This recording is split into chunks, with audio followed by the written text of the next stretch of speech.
தாராபுரத்தில் தடகள சங்கம் மற்றும் போதை ஒழிப்பு விழிப்புணர்வு மாரத்தான் போட்டி. திருப்பூர் மாவட்டம் தாராபுரத்தில் இன்று காலை பொள்ளாச்சி சாலையில் அமைந்துள்ள நகராட்சி மேல்நிலைப் பள்ளியில் தாராபுரம் தடகள சங்கம் மற்றும் போதை ஒழிப்பு விழிப்புணர்வு மாரத்தான் போட்டிகள். ஆண்களுக்கு தங்க நாணயம் வெற்றி கோப்பை, இரண்டாவது பரிசு தங்க நாணயம் வெற்றி கோப்பை, மூன்றாவது பரிசு தங்க நாணயம் வெற்றி கோப்பை, மாணவர்கள் தங்க நாணயம் வெற்றி கோப்பை, இரண்டாவது பரிசு தான் தங்க நாணயம் வெள்ளி காசு, பெண்களுக்கு தங்க நாணயம் வெள்ளி காசு முறையே வழங்கப்பட்டது.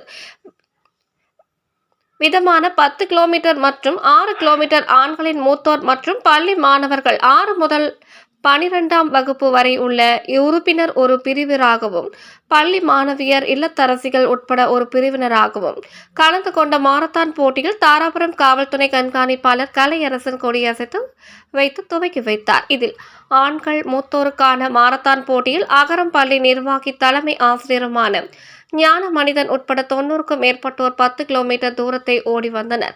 மற்றும் 6 முதல் +2 வரை உள்ள மாணவர்கள் 250க்கும் மேற்பட்ட மாணவர்கள் மற்றும் பெண்கள் பள்ளி மாணவிகள் 200க்கும் மேற்பட்டோர் கலந்து கொண்டு ஓடினர். நிகழ்ச்சியில் ஒரு மாரி சரத் ராஜபாளையம், 2 பசுபதி தென்காசி, 3 ஸ்ரீகிருஷ்ணன் தென்காசி ஒரு பரிசு மற்றும் 2ஆம் பரிசு 3ஆம் பரிசு பெற்றவர்களுக்கு டிஎஸ்பி கலையரசன் பாராட்டு சான்றிதழ் வழங்கினார். முன்னதாக தாராபுரம் நகராட்சி தலைவர் பாபு கண்ணன் பெண்கள் பிரிவில் வெற்றி பெற்றவர்களுக்கு சான்றிதழ் மற்றும் தங்க காசு வெள்ளி காசு வழங்கி சிறப்பித்தார். பெண்கள் 1 உடுமலைப்பேட்டை சங்கமித்ரா, 2 மகாலட்சுமி ராஜபாளையம், 3 பத்மஸ்ரீ பழனி ஆகியோருக்கு சிறப்பான பரிசு வழங்கப்பட்டது. விழாவில் பவர் சேகர் 200க்கும் மேற்பட்ட பொதுமக்கள் பெற்றோர்கள் கலந்து கொண்டு விழாவை சிறப்பித்தனர்.